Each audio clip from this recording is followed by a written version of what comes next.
des Su-35 russes dans les Kourils. Moscou répond aux protestations de Tokyo. Le déploiement de chasseurs ultra-modernes russes Sukhoi Su-35S sur l'île d'Itourou, île Kouril méridionale, ne tend pas à déséquilibrer les relations avec le Japon ni la situation dans la région parce que la politique de Moscou n'est pas agressive et ne vise pas à la déstabilisation, a déclaré le ministère russe des Affaires étrangères.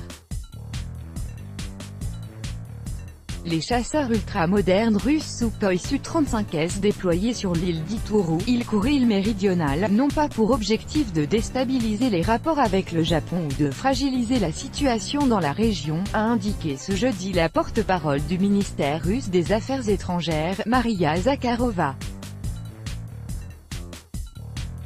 Les actions de Moscou sont entièrement conformes à la politique russe, notamment étrangère et en matière de défense, politique qui n'est pas agressive et ne vise pas à la déstabilisation, qu'il s'agisse des relations bilatérales avec le Japon ou de la situation dans la région.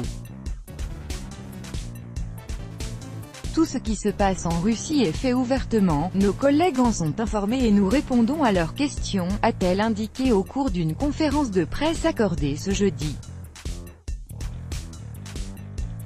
Le Japon avait précédemment élevé une protestation auprès de la Russie après avoir appris le déploiement de chasseurs russes sur les îles Kouril méridionales. Selon les médias locaux, c'est la semaine dernière que des équipages de chasseurs polyvalents Su-35S ont entamé une mission à l'aéroport de Yami. Depuis de longues années, les relations entre la Russie et le Japon sont en butte à l'absence d'un accord de paix.